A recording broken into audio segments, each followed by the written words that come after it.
بسم اللہ الرحمن الرحیم، اللہ کے نام سے جو رحمان اور رحیم ہے۔ وَلَقَدْ يَسَّرْنَا الْقُرْآنَ لِلذِّكْرِ فَهَلْ مِن مُّدَّكِرٍ۔ ہم نے اس قرآن کو نصیحت کے لیے آسان ذریعہ بنا دیا ہے، پھر کیا ہے کوئی نصیحت قبول کرنے والا؟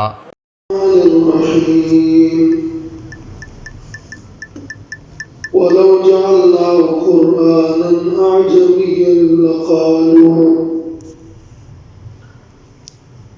لَوْلَا فُصِّلَتْ آيَاتُهُ أَأَعْجَمِيٌّ وَعَرَبِيٌّ قُلْ هُوَ لِلَّذِينَ آمَنُوا هُدًى وَشِفَاءٌ والذين لا يؤمنون في آذانهم وقر وعليهم عمى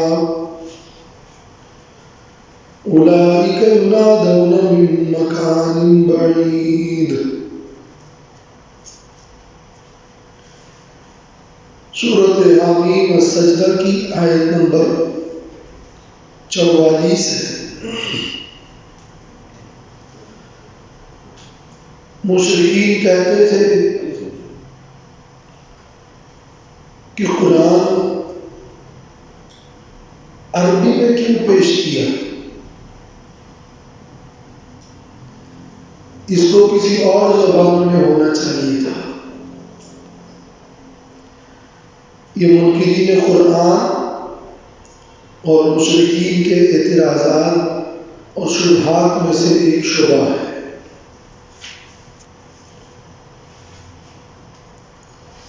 اور کہتے تھے کہ قرآن اگر عربی میں ہے اور نبی بھی عربی ہے تو ہم کیسے باور کریں کہ یہ کلام اس نبی نے خود نہیں گڑھ دیا بلکہ یہ اللہ نے نازل کیا ہے۔ لہذا اگر کسی اور زبان میں ہو تو پھر یہ ہم منزل مان لیں۔ یہ اصل میں ان کا عناد اور ان کا تعنت تھا۔ تو اللہ تعالیٰ نے فرمایا وَلَوْ جَعَلْنَاهُ قُرْآنًا أَعْجَمِيًّا، اور اگر ہم بناتے اس کو قرآن عجمی زبان میں، لقالوا، تو البتہ یہ لوگ پھر بھی کہتے ضد و اناد کی وجہ سے لولا فصلت آیاتہ، کیوں نہیں صاف صاف بیان کی گئی اس کی آیتیں۔ کوئی اور زبان ہوتی تو پھر کہتے کہ یہ تو ہماری سمجھ میں نہیں آ رہی، یہ عربی میں ہونی چاہیے، اور جب عربی میں ہے تو کہتے ہیں ہم کیسے مان لیں کہ یہ آپ نے گھڑا نہیں ہے۔ اعجمی و عربی، کیا یہ کلام عجمی ہے اور رسول عربی ہے؟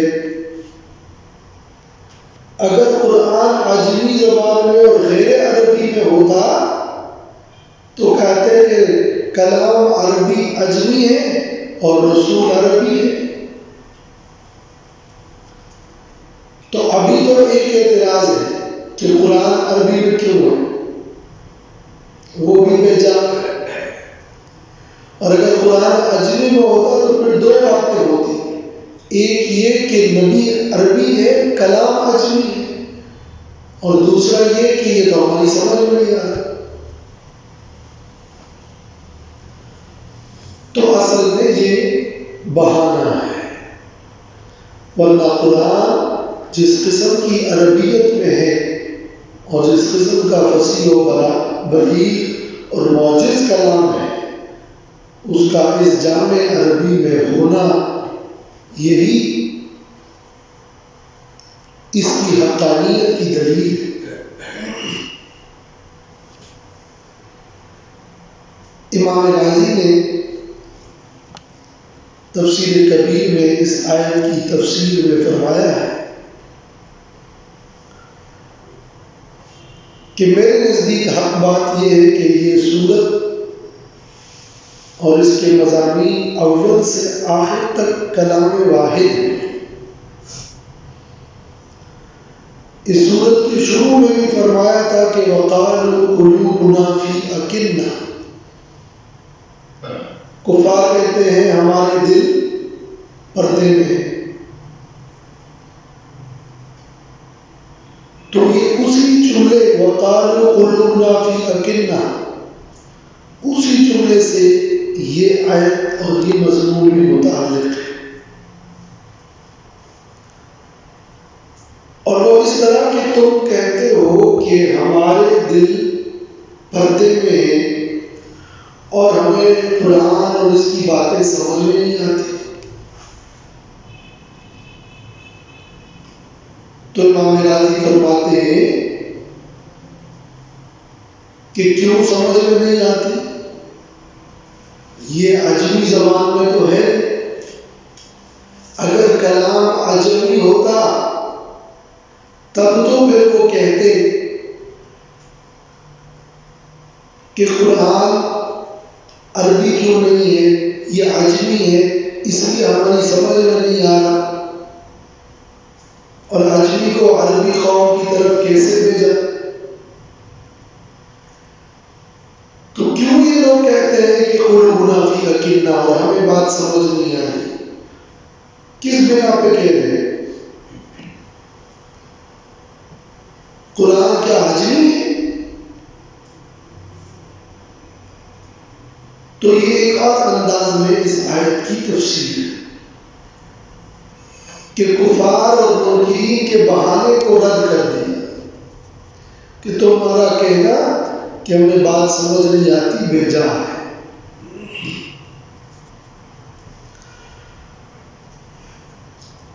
یہ اعجمیوں کے اندر جو یا ہے، اعجمی پھر اعجمیون، یہ جو یا کا اضافہ ہے یہ مبالغے کے لیے ہے۔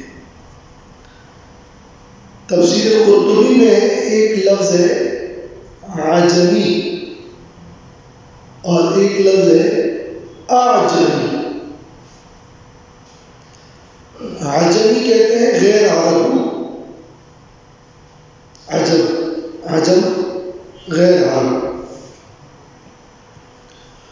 اور اعجمی کہتے ہیں غیر فصیح۔ ایک شخص عرب نہیں ہوگا لیکن فصیح عربی بولے گا، وہ پھر بھی عجمی ہے اس لیے کہ غیر عرب ہے۔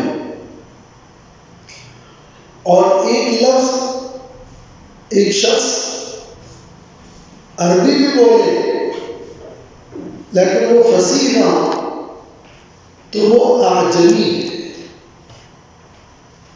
عجمی غیر عرب، اعجمی غیر فصیح۔ تو یہ حمزہ ساتھ میں آنے کا یہ ایک فرق بھی تفسیر قرطبی ہے۔ قل کہہ دیجیے هو للذین آمنوا هدی وشفاء، یہ قرآن ایمان والوں کے لیے ہدایت و رہنمائی ہے اور شفا اور علاج ہے۔ قرآن مجید کو توجہ سے، انابت سے، میلان قلبی سے اگر کوئی پڑھے گا، سنے گا تو اس کو قرآن سے نیکی کی ہدایت ملے گی اور برائی سے شفا، بیماریوں کا علاج ہوگا۔ تو قرآن قرآن سے آگے مزید کیا کرنا ہے اس کی رہنمائی ہوگی، اور جو غلطیاں ہوئی ہیں اور جو برائیاں ہیں اور جو بیماریاں ہیں اور جو باطن کی بیماریاں ہیں اس کا علاج ہوگا۔ والذین لا یؤمنون فی آذانہم وقر وهو علیہم اعمی، اور وہ لوگ جو نہیں مانتے باوجود اس وضاحت اور بلاغت کے، باوجود قرآن کے ان منافع کے، جو لوگ نہیں مانتے ان کے کانوں میں وقر بوجھ ہے، ان کے کانوں میں تو ڈانٹ لگا ہوا ہے، وہ قرآن کو سنتے نہیں ہیں، توجہ نہیں دیتے، ان کے کان جھوٹ سے بھرے ہوئے ہیں۔ وَهُوَ عَلَيْهِمْ أَعْمَىٰ، اور یہ قرآن ان پر اعمیٰ نابینائی ہے، اندھا پن ہے۔ قرآن ان کے حق میں اندھا پن اور ان کے حق میں ان کی آنکھوں پر پٹی ہے، اور اس قرآن کے کمالات ان پر مخفی ہیں۔ وَهُوَ عَلَيْهِمْ أَعْمَىٰ، یہ قرآن ان پر ان کے حق میں یا ان کے خلاف حجت بن کر اعمیٰ ان کے لیے نابینائی اور اندھا پن ہے۔ اولئک ینادون من مکان بعید، یہ وہ لوگ ہیں کہ انہیں آواز دی جاتی ہے دور کی جگہ سے۔ یہ ایک تشبیہ ہے، جیسے کوئی کسی کو دور سے آواز دے تو اس کو آواز سنائی نہیں دیتی، یا اگر آواز آئے گی تو سمجھ میں نہیں آئے گا۔ تو قرآن مجید کے بیان کو یہ لوگ سنتے ہی نہیں، یا سنتے ہیں تو سمجھتے ہیں۔ وجہ یہ ہے کہ کچھ لوگ جو کچھ سیکھنا چاہتے ہیں، متوجہ ہوتے ہیں، اور ان میں انابت اور میلان ہوتا ہے، وہ جب بات سنتے ہیں تو وہ مفادات اور شبہات میں گرفتار ہوئے بغیر اپنے اندر اس کو جذب کرتے ہیں۔ تو اگر ان کو کوئی بات سمجھ آتی ہے تو وہ قبول بھی کرتے ہیں، لیکن جو پہلے سے یہ طے کر چکے ہوں کہ ہم نے ماننا نہیں، اور ان کی آنکھوں پر تعصب کی پٹی پڑی ہو، اور انہوں نے فیصلہ کر لیا ہو کہ ہم نے تو کسی صورت تسلیم نہیں کرنا، چونکہ ان میں وہ انابت اور میلان نہیں ہوتا، لہذا وہ قرآن کو سنتے ہیں تو ایسے سنتے ہیں کہ اپنے اندر جذب کرنے کے لیے تو سنتے نہیں، تو پھر سمجھتے نہیں۔ تو ان کی مثال ایسی ہے جیسے کسی کو دور سے پکارا جاتا ہو۔ اولئک ینادون من مکان بعید، یہ وہ لوگ ہیں، یعنی یہ ان لوگوں کی طرح ہے۔ اولئک مثل الذین، یہ ان لوگوں کی طرح ہے، ینادون من مکان بعید۔ اور اس کا ایک دوسرا مطلب بھی ہے کہ آخرت میں ان کو دور کی جگہ سے پکارا جائے گا، آخرت میں ان کی رسوائی کے لیے انہیں دور سے نام لے کر پکارا جائے گا۔ یہ بھی مفہوم ہے لیکن پہلا واضح ہے۔ وَلَقَدْ آتَيْنَا مُوسَى الْكِتَابَ فَاخْتُلِفَ فِيهِ، اور البتہ ہم نے موسیٰ علیہ السلام کو کتاب دی تو اختلاف کیا گیا اس میں،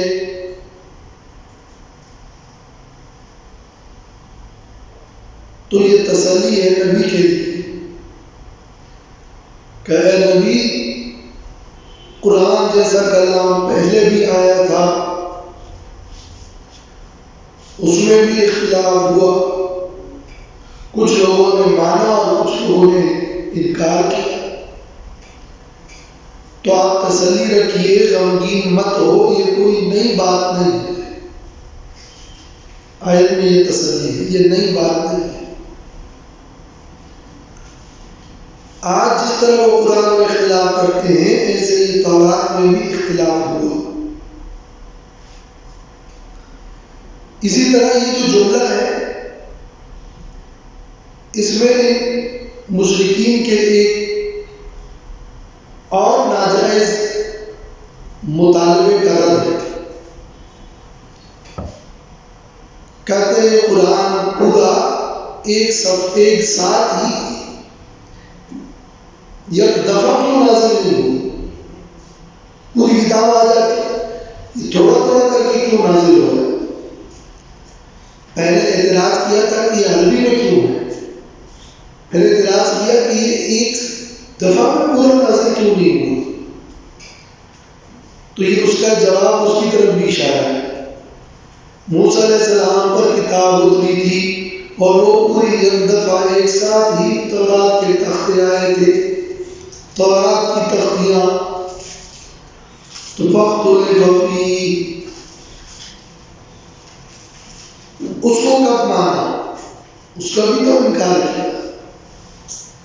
تو وجہ انکار یہ نہیں کہ قرآن ایک دفعہ میں نہیں آیا ہے اور تھوڑا تھوڑا آ رہا ہے۔ یہ نہ ماننے کے بہانے اس وقت ہوتے ہیں جب دلیل سے کوئی جواب نہ ہو، جب کسی بات کو ماننے میں سنجیدگی نہ ہو۔ وَلَوْلَا كَلِمَةٌ سَبَقَتْ مِن رَّبِّكَ لَقُضِيَ بَيْنَهُمْ، اور اگر نہ ہوتا فیصلہ جو پہلے سے ہو چکا ہے تیرے رب کی طرف سے، لَقُضِيَ بَيْنَهُمْ، تو البتہ آج اور اب ہی فیصلہ ہو جاتا ہے ان کے درمیان۔ اگر پہلے سے اللہ نے ایک فیصلہ نہ کیا ہوتا اور ایک کلمہ نہ ہوتا تو عذاب آج ہی آ جاتا اور کام تمام ہو جاتا۔ لیکن اللہ تعالیٰ کی حکمت یہ ہے کہ اللہ تعالیٰ نے فیصلہ کیا ہے کہ حساب کتاب کے لیے ایک دن مقرر ہے جو قیامت کا دن ہے، اور اس وقت تک اللہ کا فیصلہ ہے کہ میں نے مخلوق کو مہلت دی ہے۔ ورنہ یہ لوگ جو حرکتیں اور جو اعتراضات کر رہے ہیں اس کی بنا پر یہ مستحق عذاب ہے۔ لَقُضِيَ بَيْنَهُمْ وَإِنَّهُمْ لَفِي شَكٍّ مِّنْهُ مُرِيبٍ،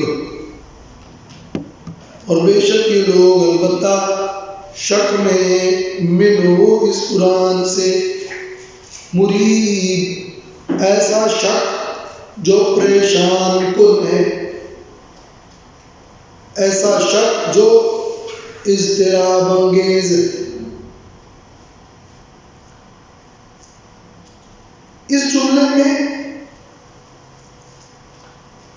منکرین کے مرض کی تشخیص کریں کہ یہ لوگ جو انکار کرتے ہیں یہ کسی بصیرت کی بنیاد پر نہیں کرتے کہ یہ بڑے دانا ہیں اور ان کے بڑی سوچ سمجھ ہے تو یہ اعتراض کر رہے ہیں، بلکہ حقیقت میں ان کو شک ہے، بے یقینی کی کیفیت ہے جس نے ان کو خود بے چین اور پریشان کر دی ہے، اور اس کی وجہ سے یہ اللہ کے کلام کے منکر بن رہے ہیں۔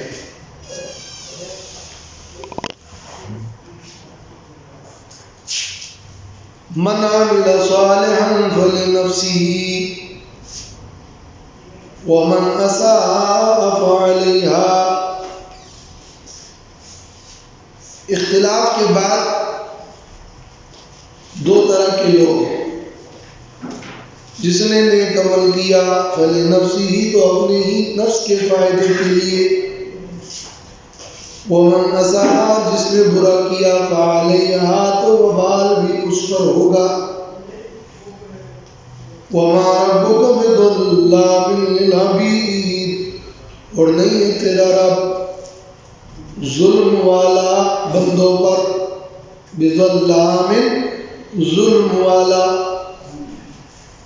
ظلام مبالغے کا صیغہ ہے. تو زیادہ ظلم والا بندوں پر. تو اس کا یہ معنی نہیں ہے کہ تیرا رب زیادہ ظلم والا نہیں ہے, بڑا ظلم والا نہیں ہے تو چھوٹا ظلم والا نہیں, یہ معنی نہیں. یہ ظلام ذو ظلم کے معنی ہے. ذو ظلم نہیں ہے ظلم والا. تدبر قرآن میں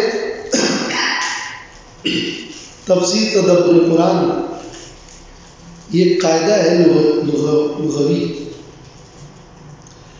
کہ جب مبالغے کے صیغے سے پہلے نفی آ جائے, ظلام اور اس سے پہلے نفی وما ربک, تو اس میں مبالغہ فی النفی مقصود ہوتا ہے.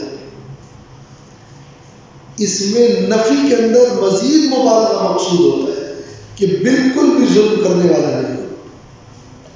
جب صیغہ مبالغہ سے پہلے نفی ہو تو یہ نفی میں مبالغہ ہوتا ہے. لہذا اس جملے کے اندر مبالغہ فی النفی. الیہ یرد علم الساعہ, اس اللہ کی طرف ہی لوٹتا ہے علم قیامت کا. قیامت کا علم اللہ ہی کی طرف راجع ہے. قیامت کا علم اللہ ہی کی طرف پلٹتا ہے. اس آیت میں یہ بتایا جا رہا ہے کہ غیب کا علم اللہ کے پاس ہے. اور یہ بتانے کی وجہ یہاں اس سیاق و سباق میں یہ ہے کہ اللہ تعالیٰ ظلم والا نہیں ہے. ظلم تو وہ کرتا ہے جس کے علم میں نقصان ہو, اور اللہ کا علم کامل ہے. تو وما ربک بظلام للعبید سے یہ مربوط ہوا. دوم یہ کہ احوال قیامت ذکر ہو رہے ہیں جو آگے بھی ہیں. وَيَوْمَ يُنَادِيهِمْ أَيْنَ شُرَكَائِي, اور اس سے پہلے بھی فرمایا جس نے اچھا عمل کیا تو اپنا ہی فائدہ ہے, برا کیا تو وبال اس پر ہی. یہ ہوگا دار یوم الجزا, اور جزا کا دن ایسا ہے کہ وہ کب واقع ہوگا اس کا علم اللہ کے پاس. الیہ یرد علم الساعہ وما تخرج من ثمرات من اکمامها, اور نہیں نکلتا کوئی بھی پھل من اکمامها اس کے شگوفوں اور خلافوں سے. اکمام کمن کی جمع ہے. کمن کا مطلب غلاف, شگوفہ. کوئی بھی پھل شگوفے سے نہیں نکلتا. وما تحمل من انثى, اور کوئی بھی مادہ حاملہ نہیں ہوتی. ولا تضع, اور نہ ہی وہ بچہ جنتی ہے. الا بعلمہ, مگر اس کے علم کے ساتھ. صرف قیامت کا علم ہی نہیں بلکہ تمام مغیبات کا علم اللہ کے پاس ہے. تو جس کا علم کامل ہے وہ ظلام نہیں. اور جس کا علم کامل ہے تو وہ بدلہ دے گا پورا پورا. وَيَوْمَ يُنَادِيهِمْ، اور یاد کرو وہ دن جس دن پکارے گا ان کو اللہ، أَيْنَ شُرَكَائِي، کہاں ہے میرے شریک؟ تمہارے خیال میں تم جو کہتے تھے کہ میرے شریک ہیں، آج وہ شریک کہاں ہے؟ قالوا، تو وہ کہیں گے آذناک، ہم نے عرض کیا، ہم نے آپ سے عرض کیا، ہم نے تو صاف صاف بتایا تجھے. لفظی معنی آذناک، ما منا من شہید، نہیں ہے ہم میں کوئی بھی شہادت دینے والا، اس بات کی گواہی دینے والا ہم میں کوئی موجود نہیں ہے کہ اللہ تیرے لیے کوئی شریک ہے. یہ اب وہ ہم بتا چکے اور ہم عرض کر چکے ہیں. آذناک، ہم عرض کر چکے ہیں، ہم بتا چکے ہیں. وَضَلَّ عَنْهُمْ، اور گم ہو جائیں گے ان سے، مَا كَانُوا يَدْعُونَ مِن قَبْلُ، وہ معبود جن کو وہ اس سے پہلے پکارتے تھے. وہ دائیں بائیں دیکھیں گے، امید رکھیں گے کہ ہمارے وہ شفعاء، وہ خدا کہاں چلے گئے جن کی ہم بندگی پرستش کرتے تھے، مگر وہ ان سے گم ہو چکے ہوں گے. چنانچہ وہ انکار کریں گے کہ ما منا من شہید، ہم میں تو کوئی بھی گواہی دینے کے لیے تیار نہیں. وَظَنُّوا مَا لَهُم مِّن مَّحِيصٍ، اور یقین کر لیں گے وہ کہ نہیں ہے اب ان کے لیے کوئی خلاصی، کوئی جائے پناہ. حاس یحیس، حیسن کا مطلب ہوتا ہے بھاگنا، تو نہیں ہے ان کے لیے کوئی بھاگنا. یہ محیص مصدر ہے، مصدر نیمی، یا یہ محیص ظرف ہے، نہیں ہے ان کے لیے کوئی بھاگنے کی جگہ، کوئی جائے پناہ. لا يسأم الإنسان من دعاء الخير وإن مسه الشر فيئوس قنوط. یہاں سے اب ان آیات میں آخر سورت تک یہ بیان ہو رہا ہے کہ جب لوگ ایمان نہیں لاتے تو اس کے اثرات نفس پر پڑتے ہیں، اور وہ اثر ایک تو یہ ہوتا ہے کہ وہ اتنا کمزور ہوتا ہے کہ جب خیر کی دعائیں کرتا ہے تو تھکتا نہیں، اور جب تھوڑی سی تکلیف پہنچی تو یکدم سے نا امید ہو گیا کہ اب تو کوئی خیر آ ہی نہیں سکتا. تھوڑی سی کوئی رحمت، کوئی نعمت ملی تکلیف کے بعد تو پھر اس نعمت پہ تکبر کر کے پھر اتنے درجے پہ پہنچا کہ یہ تو میرا حق تھا، کوئی بھی قیامت کو نہیں مانتا اور میں اس کا مستحق ہوں، لہذا اگر میں آخرت میں ہو بھی کہیں چلا بھی جاؤں تو وہاں بھی مجھے جنت ملے گی، وہاں بھی میں خوشیوں میں ہوں گا. تو ایک طرف ذرا تکلیف پہنچی تو لمبی لمبی دعائیں، اور مایوس ہو گیا، اور اگر کوئی نعمت ملی تو تکبر کی.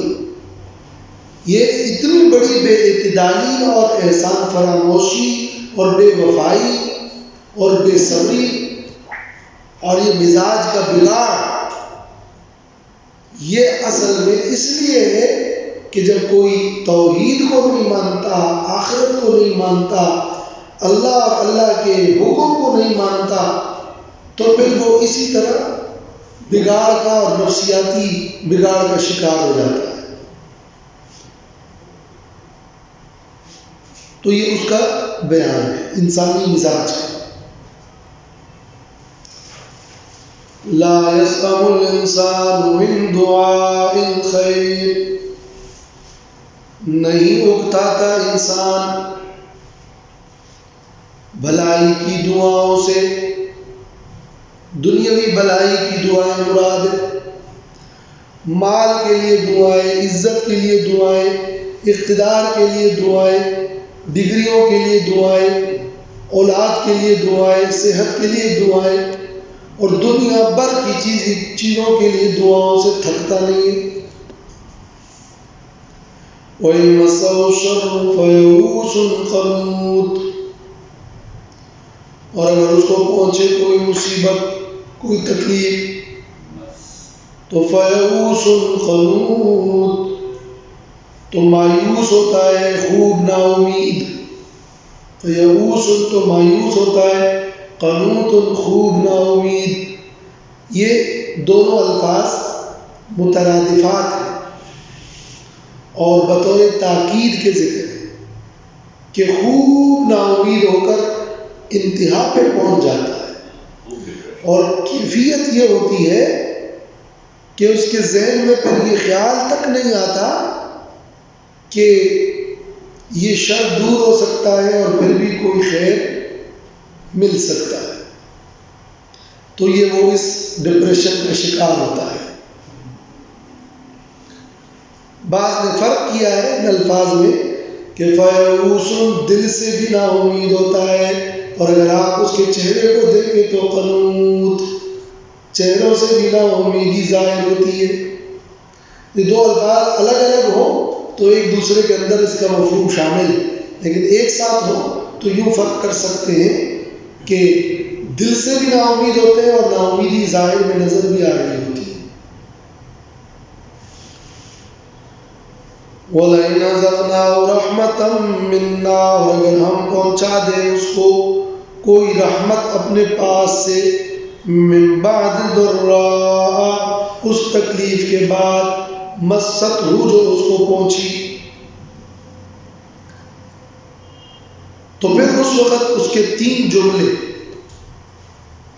اس کی تین باتیں اور تین خیالات، نعمت اور رحمت، اس کے وقت کیا کہتا ہے؟ لَيَقُولَنَّ هَذَا لِي، البتہ ضرور وہ کہے گا کہ یہ تو میرے لیے ہے، یہ تو میرا حق تھا، یہ تو میں اس کا مستحق ہوں، یہ تو میرے اندر میرا ہی کوئی کمال ہے، تو نسبت اپنی طرف۔ اور دوسرا جملہ دیکھیں، وَمَا أَظُنُّ السَّاعَةَ قَائِمَةً، اور نہیں گمان کرتا میں قیامت پر کہ قائم ہونے والی ہے۔ پھر آخرت کو بھول جاتا ہے، قیامت کی کوئی فکر نہیں۔ باغ والے جیسے واقعہ سورہ کہف۔ اور نمبر 3، وَلَئِن رَجِعْتُ إِلَىٰ رَبِّي إِنَّ لِي عِندَهُ لَلْحُسْنَىٰ، اور اگر میں لوٹا دیا جاؤں اپنے رب کے پاس اور قیامت قائم ہو بھی جائے اور وہاں پہنچ بھی جاؤں، تو پھر بھی میرا خیال یہی ہے کہ ان لی عندہ للحسنى، بے شک میرے لیے اللہ کے پاس بھی البتہ جنت اور خوشحالی ہے۔ اس لیے کہ تجربہ ہو چکا ہے نا کہ میں خوش قسمت، میری قسمت صحیح ہے اور میں بڑا قسمت دار ہوں، لہٰذا جب یہاں اتنی خوشیاں ملی ہے تو وہاں بھی ملی۔ تو نعمتوں والوں اور قرآن سے دور اور توحید اور آخرت کے منکرین کے خیالات وہ یہ ہوتے ہیں کہ یہ میرا حق ہے، میں ہی سب کچھ ہوں، اور یہ فکر ہی نہیں ہوتی کہ ایک دن آخرت ہے جہاں حساب کتاب ہونا ہے، اور خیال یہی ہوتا ہے کہ بعد میں وہاں بھی پھر ہمارے لیے خوشیاں ہیں، اور وہ آخرت کو دنیا پر قیاس کرتے ہیں. یہاں پر یہ سمجھتا ہے کہ میں جو دل چاہے کر لوں، جو دل چاہے کر لوں، کوئی مسئلہ نہیں. اس لیے کہ یہ میرا حق ہے، ایک تو میرا کمال ہے، اور قیامت تو ہے نہیں تو جو بھی کر لوں. اور اگر پہنچ بھی جاؤں تو وہاں خوشیاں نہیں. تو خیالات اس حد تک جا کے ہو گئے کہ پھر بگاڑ کا شکار. تو یہ دو طرح کے نفسیاتی مریض ہوتے ہیں. بہت تکلیف والے جو ہے وہ بھی بڑے پیک پوائنٹ پہ پہنچ گئے، اور نعمتوں والے بھی ایک آخری حد پہ پہنچ گئے.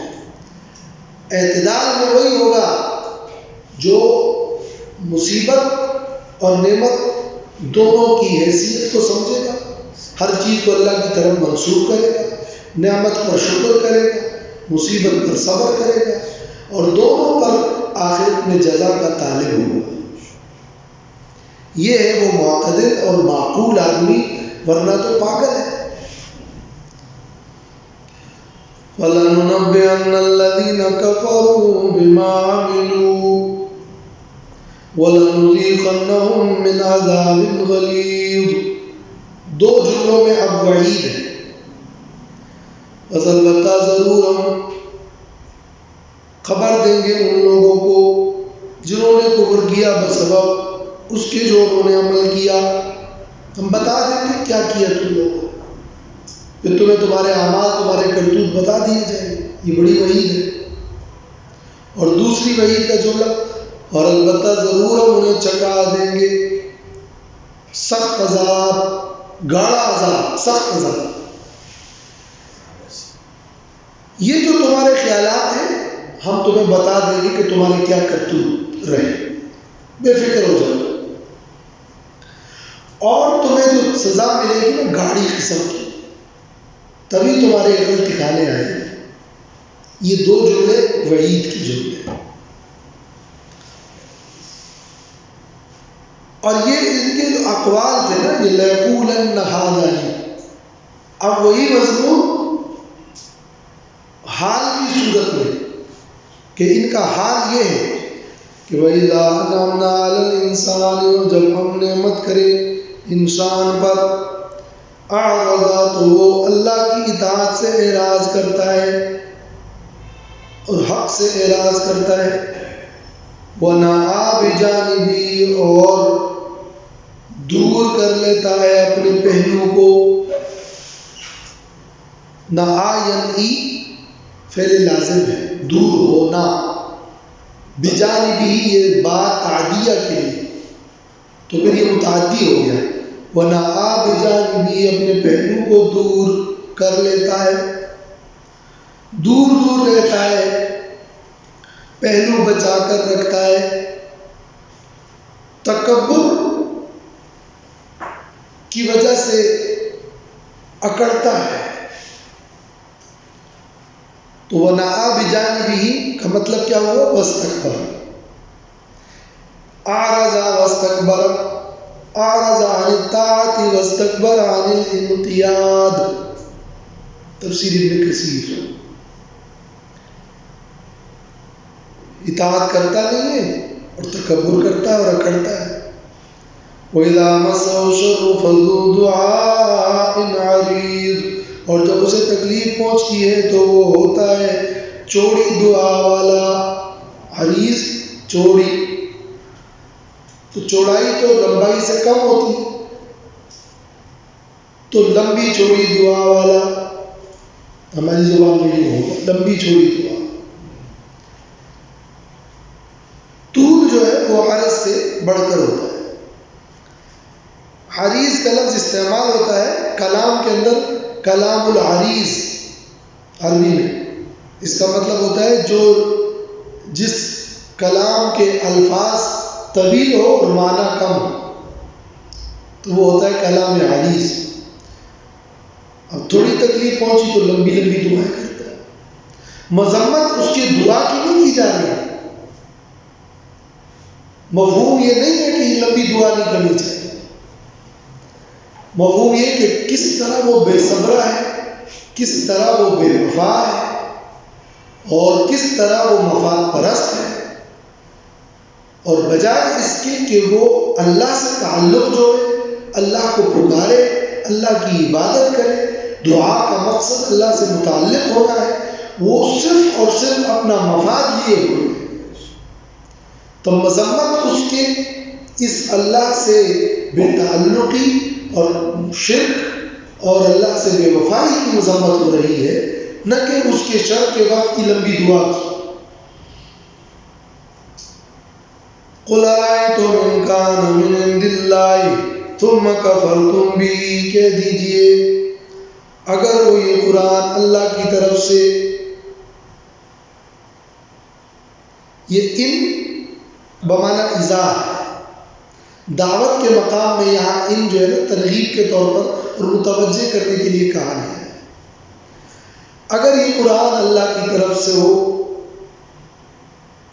اس لیے کہ تم کہتے ہو اللہ کی طرف سے نہیں ہے تو تمہارا گمان ہی ہے، تو جس طرح یہ تمہارا گمان ہے کہ اللہ کی طرف سے نہیں ہے، تو ایک گمان اور ایک امکان تو یہ بھی ہے نا کہ یہ اللہ کی طرف سے ہو، پاسبلٹی تو یہ ہو گئی۔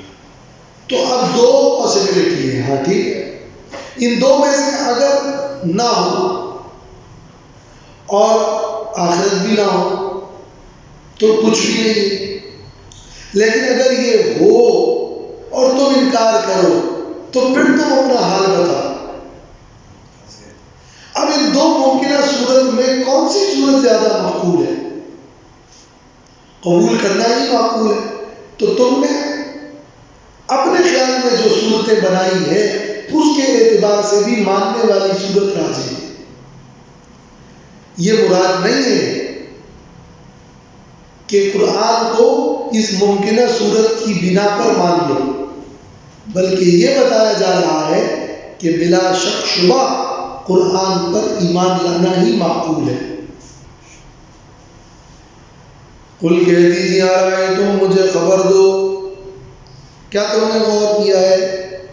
ان کان من عند اللہ، اگر ہوئے قرآن اللہ کی طرف سے، ثم کفرتم بہ، پھر تم نے اس کا انکار کیا ہو، کیف ترون حالکم، تو پھر تم اپنا حال کیسے دیکھتے؟ من اضل ممن هو فی شقاق بعید، کون ہے زیادہ گمراہ اس سے جو دور کی ضد میں ہے، اس سے بڑھ کر گمراہ کون ہوگا؟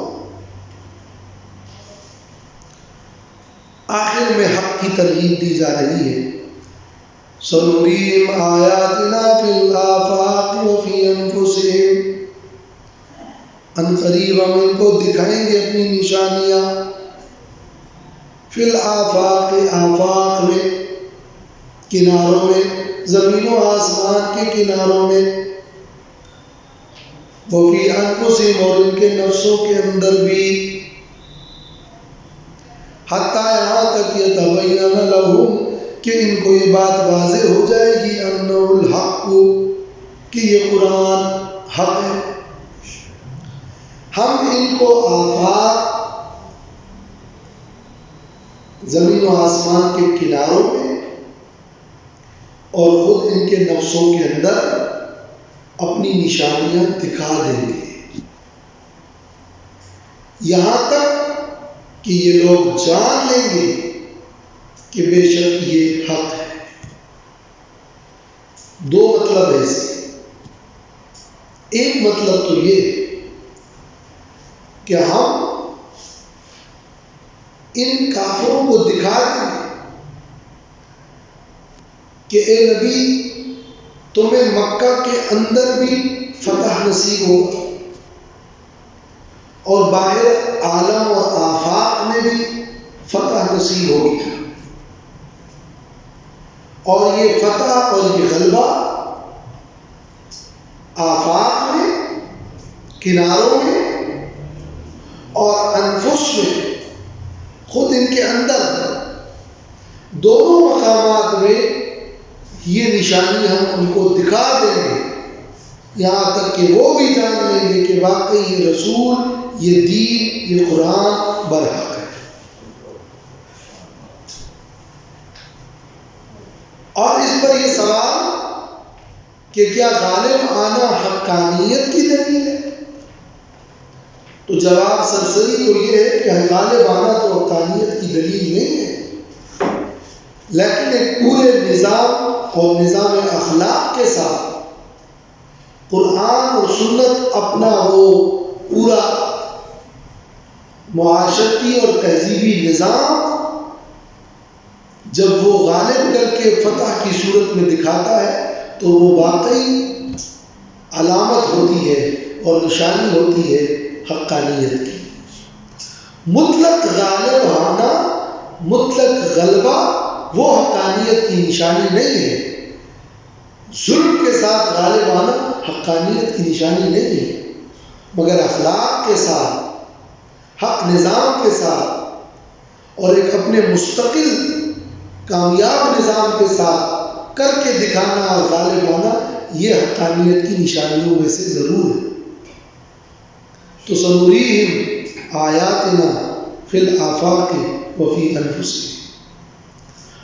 اور اس آیت کا دوسرا مطلب یہ ہے کہ ہم ان لوگوں کو اپنی نشانیاں خود ان کے نفسوں کے اندر، ان کے جسم میں بھی دکھائیں گے اور عالم اور دنیا میں، زمین و آسمان میں بھی دکھائیں گے، جن نشانیوں کو دیکھ کر حق پرست لوگوں کو اس بات کا پتہ چل سکتا ہے کہ اللہ برحق ہے، وحدہ لا شریک ہے، اور اللہ کی توحید کو جان لیں گے۔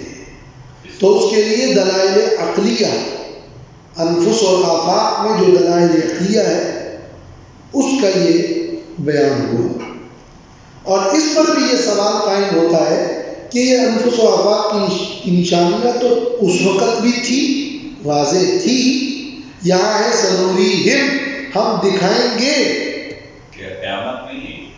تو جواب یہ ہے کہ ہم دکھائیں گے کا مطلب یہ نہیں کہ یہ نشانیاں کچھ ایسی نشانیاں ہیں جو دکھا کر ختم ہوگی، بلکہ اللہ کی توحید کی نشانی اور علامات قیامت تک عالم کے اندر پھیلی ہوئی چلتی رہے گی، اور یہ مشاہدات عالم وہ بڑھتے اور چلتے ہی رہیں گے۔ لہذا سنوریہم پر یہ اشکال بھی کوئی وارد نہیں ہوتا۔ اولم یکفی بربک انہ علی کل شیء شہید، آیا اور کیا نہیں ہے کافی تیرا رب کہ بے شک وہ اللہ ہر چیز پر گواہ ہے۔ انہو انہو یہ بربک سے بدل، الا انہم فی مریۃ من لقاء ربہم، خبردار سب سے بڑا مسئلہ یہ ہے کہ بے شک یہ لوگ اپنے رب کی ملاقات سے شک میں ہیں۔ الا انہ بکل شیء محیط، خبردار بے شک اللہ ہر چیز پر احاطہ کرنے والا ہے۔